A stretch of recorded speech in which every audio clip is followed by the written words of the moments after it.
신학책만 보시는 분들은 그걸 좀 끊어내시고, 그게 어떻게 보면 좀 중독일 수 있습니다.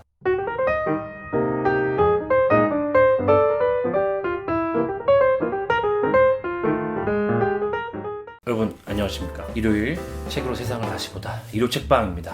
네, 오늘은 신학책 그만 좀 읽으세요 라고 하는 타이틀을 보시고 클릭하셨을 텐데 실제로 제가 하고 싶은 말이 들어있습니다. 물론 어느 정도 아우로는 좀 양해해 주시고요. 제가 전에 콘텐츠로 올린 적도 있는데 신학책을 사실 정말 많이 읽었습니다. 신학책 속에 파묻혀 살았고요. 신학서적을 소개하는 홍보하고 영업하고 판매하고 데이터를 좀 쌓고 큐레이팅하고 이런 업으로 오랫동안 살았으니까요. 여기서 지금 정확히 말씀드릴 수 있는 거는 우선은 첫 번째로 신학책은 분명히 쓸모가 있습니다. 저는 지금 이제 제가 40대 초반이 돼 보니까 젊을 때 어느 영역이나 어느 분야에 깊이 빠져드는 게 참 필요하다고 생각해요. 그러니까 덕질인 거죠, 쉽게 말하면. 그러니까 그냥 막 이것저것 얕게 하는 게 필요할 수도 있겠지만 그것보다는 어느 한 부분을 깊이 파보는 게 필요하다고 생각해요. 그래서 제가 한때는 몇 년 전에는 내가 지금 이제 업도 바뀌었고 내가 왜 이렇게 신학책에 이렇게 빠져 살았을까, 왜 그렇게 그 시간을 차라리 이렇게 업 체인지를 미리 했었으면, 그런 생각을 했었는데 생각해보니까 그거는 잘못된 판단이었어요. 왜냐면 어느 부분을 깊이 파고들면요, 먼저는 어느 분야든 엄청난 깊이가 있다는 걸 깨닫게 되고, 그러면서 좀 겸손하게 되고요, 그러면서 좀 더 파고들어야 된다는 에너지와 용기도 생기거든요. 그래서 신학책을 읽었을 때 제가 그 논쟁 해서 진짜 막 밤새서 막 발제 준비하고 뭐 이해도 안 되는 거 막 구글링하고 막 검색하고 다른 책 들춰보고 하면서 솔직히 제 역량이 안 맞았죠. 왜냐면 제가 무슨 뭐 교수님 박사님이 아니잖아요. 그럼에도 지금 제가 완전 전혀 다른 일을 할 때도 도움이 된다고 생각해요. 그래서 신학책 읽었을 때 도움이 분명히 됩니다. 그런데 제가 왜 이렇게 신학책을 읽지 말라고 말씀을 드리냐면요, 신학책에만 함몰되어 있는 부분이 사실 좀 너무 안타까워요. 그리고 신학의 어떤 영역에서 무슨 끝판왕, 어떤 전통, 무슨 주의 해가지고 그 논의 안에서만 그냥 수년째 거기에 그 세계 안에서 그냥 뭔가 거기에 고립되어 있는 것 같은 느낌이 많이 들어요. 지금은 저도 때로는 거기에서 그 논의에 들어있고 그게 뭐 대단하다고 느끼고 그 안에서 살았었죠. 근데 이제 차분하게 좀 그쪽에서 나와서 보니까, 물론 방금 말씀드렸던 필요한 부분도 있지만 굉장히 과하고 너무 거기에 함몰되다 보니까 다른 부분에서 일상 영역에서의 차원이 거의 다 삭제되거나, 그러니까 사람이라는 게 사실 굉장히 유기적이고 종합적인 존재잖아요. 다른 모든 종합적인 부분들은 다 삭제되고, 그러니까 쉽게 말하면 그냥 내가 하는 본업에서의 알바조차, 어떤 일조차, 기본적인 것조차 못 해내는 사람이 너무 많은 거예요. 일요 책방도 신학이라는 컨텐츠가 하나의 이제 주요 코너이기 때문에 분명히 신학 쪽을 좋아하시는 분들도 계속 일요 책방을 보시는 분들이 있겠지만, 신학책만 보시는 분들은 그걸 좀 끊어내시고, 그게 어떻게 보면 좀 중독일 수 있습니다. 그래서 끊어내시고 내가 전혀 들춰다보지 않았던, 내가 좀 깔봤던 그런 부분을 좀 들춰다보시길 바래요. 그래서 신학책에만 너무 빠져있고, 요즘에는 사실 정치병이 너무 더 심하고 뭐 신학적인 종교병도 뭐 있겠지만 요즘에는 거의 다 정치병이잖아요. 근데 사실은 신학적인 부분이 어떤 인문학의 큰 틀, 인문 교양, 인간이 살아가는 지적인 훈련의 큰 전체 틀에서 신학이라는 건 사실 그냥 몇 퍼센트를 차지하는 것이잖아요. 굉장히 치밀한 고도적인 사고를 필요로 하기도 하고, 그쪽으로 아카데믹하게 아예 업을 가는 분들에게는 당연히 필요하겠지만, 그게 아니라면 좀 적당히 이제 좀 그만 좀 보시고, 차라리 우리가 일상생활을 살아갈 때 필요한 책을 읽고 그런 책과 씨름하시는 게 좀 낫다고 생각합니다.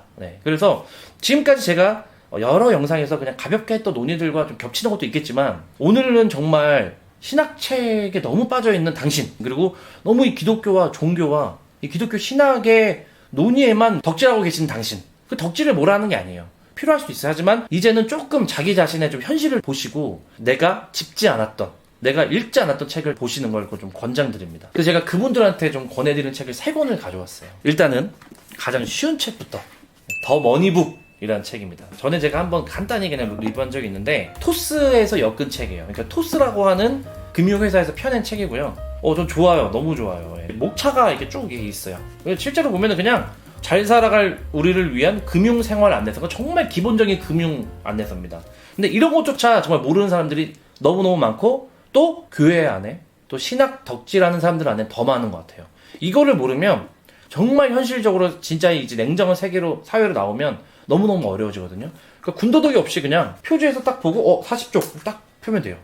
그리고 이 책을 제가 추천드리는 이유는, 예를 들면 351쪽 암보험 가입할 때 체크해야 할 것은 이렇게 되어 있습니다. 제가 이제 보험 설계사로서 이제 지점장으로서 일하고 있는데 진짜 보험 잘못 가입하거나 보험에 대해서 아예 모르는 분들이 너무너무 많거든요. 왜냐면 보험 영역은 굉장히 좀 폐쇄적이고 갇혀있기 때문에. 근데 이 책은 여러 가지 금융 정보 중에서도 보험에 대한 내용도 되게 잘 담아뒀어요. 그래서 이 책은 꼭꼭꼭 필요한 기본적인 것들, 뭐 세금이라든지 저축 예금, 뭐 주식, 뭐 보험, 투자 이런 것들 다 들어있기 때문에 이 책은 정말 실제적으로 꼭 필요한 책이라고 생각합니다. 두 번째 책, 지구가 평평하다고 믿는 사람과 즐겁고 생산적인 대화를 나누는 법. 리 맥킨타이어라고 하는 작가가 쓴 책인데요. 이 작가는 기본적으로 그 과학 부정론을 연구하는 과학 철학자예요. 철학자인데 글을 굉장히 잘 씁니다. 그래서 요즘엔 다양한 이제 부정론 음모론자들이 많죠. 참 신기해요. 생각해보면 21세기 가장 과학의 시대를 살아간다고 하는데 또 과학 부정론자들이 많으니까. 그래서 그거는 사실 어떤 이 지식이나 데이터나 과학에 대한 내용이라기보다는 정체성, 자기가 살아가는 삶의 맥락, 자기 알고리즘 이런 문제일 수 있겠죠. 그래서 두껍지만 이거 굉장히 재밌고 의심을 생산하는 시대에 살아남기 위한 철학적 대화 실험 이렇게 되어 있습니다. 이 책에서 얘기하는 굉장히 중요한 포인트가 전 그거라고 생각해요. 대화를 통해서 한 사람 한 사람을 바꿀 수 있다라고 얘기를 하는 걸 굉장히 강조하거든요. 그러니까 무슨 논쟁과 토론을 통해서 온라인 댓글로 바꿀 수 있다고 얘기하지 않습니다. 한 사람 한 사람을 직접적으로 만나고 대화를 하고 경청을 하고 그럼에도 실제 과학적인 사실을 제안하고 할 때 부정론, 음모론자들의 생각들이 바뀌고 실제로 그런 스토리도 얘기를 많이 하거든요. 그 짤 있잖아요. 그 인생을 현명하게 사는 방법이 무엇입니까? 라고 어떤 현자 같은 사람이 물어봤더니 바보들과 대화하지 않는 것입니다. 그랬더니 질문한 사람이 저는 그렇게 생각하지 않습니다. 라고 했더니 당신 말이 옳습니다. 뭐 이런 뭐 짤이 있어요. 그것처럼 정말 극단적으로 아예 대화가 안 통하는 분하고 토론하고 논쟁할 필요는 좀 없다고 생각하거든요. 개인적으로. 그리고 님 말씀이 맞습니다. 라고 얘기하는데 그래서 이 작가의 포지션이 저랑 좀 비슷한 것 같아요. 한 사람 한 사람 삶의 맥락에서 만나서 접촉할 때만 바꿀 수 있다는 거는 저도 평소 생각했던 것이기 때문에 이 책도 좀 살펴보셨으면 좋겠습니다. 좀 더 이제 좀 어려운 책인데 그냥 한번 제가 소개해 볼게요. 왜 우리는 세계를 있는 그대로 보지 못하는가? 과학적 인식을 가로막는 직관의 한계에 대하여 이렇게 되어 있습니다. 이 책도 이제 과학 전문가로서 과학 저술가라고 할 수 있고 미국에 기본적으로 이 책의 핵심 테제는 선천적인 직관이 그대로 자라나면 과학적인 사실과 부딪힐 수밖에 없다는 이야기를 계속하고 있어요. 그러니까 세상에 대한 올바른 이해를 가로막는 12가지 직관 이론 이렇게 되어 있습니다. 물질, 에너지, 중력, 운동, 우주, 지구, 생명, 성장, 유전, 질병, 적응, 개통 이렇게 되어 있는데 그러니까 이런 부분들이 실제로 우리가 어렸을 때부터 그냥 알고 있는 그냥 단순한 어떤 직관적인 태제 같은 것들이 실제로 과학 현상이나 과학 이론, 지금 현재까지의 그런 것들과는 굉장히 상충하고 대립된다는 거죠. 그러니까 어떻게 보면은 그런 음모론, 부정 이런 것들은 당연히 탄생할 수밖에 없는 과정, 극복해야 되는 과정인데 그래서 이 과학적인 교육 시스템을 그런 직관적인 이론을 어떻게 우리가 개선해야 될지에 좀 집중을 해서 고치자 뭐 이런 얘기를 하는 것 같아요. 그래서 이 책은 타고난 직관의 한계를 이해해야 세상이 객관적으로 보인다 이렇게 얘기를 하고 저는 오늘 이렇게 소개해드린 이 세 권을 보시면 한 권은 이제 금융에 대한 기본적인 이제 생활에 대한 쉬운 책이고 이 두 권은 사실 과거의 저에게 얘기하는 책이라고 저는 생각해요. 뭐 저희 쇼츠에도 올라왔지만 제가 창조과학 주의자였고 사실 뭐 현대과학 부정론자였죠. 그리고 사실상 지금 생각해보면 거의 음모론자였죠. 그래서 저한테 댓글 다시는 분들 좀 이해해요. 근데 왜 저한테 와가지고 너 이재명 지지하냐 너 부정선거 아냐 뭐 이런 얘기 하시는지 모르겠지만 그래서 기본적으로 저는 제가 추구하고 제가 중요하다고 생각하는 것이 과학적인 사고방식인 것 같아요. 물론 과학 만물주의, 과학 맹신 뭐 이런 건 아니에요. 과학은 시대마다 변화하고 시대마다 과학을 또 업데이트 하거든요.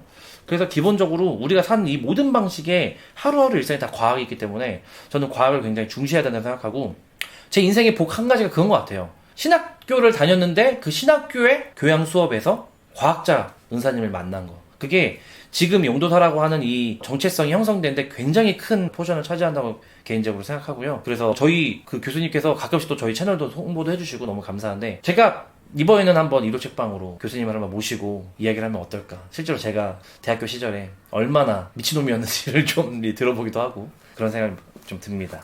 네, 오늘은 이렇게 신학책에 너무 함몰되어 있는 분들, 종교책, 기독교 책에 함몰되어 있는 분들에게 다른 방식의 책을 좀 읽기를 권해드리는 영상을 찍었고요. 도움이 되신다면은 꼭 이 책들 중에서 한 권 읽어보시길 바라고, 꼭 이 책이 아니더라도 본인이 최근에 읽으면서 좀 다르게 생각한 책이 있다면 댓글로 남겨주세요.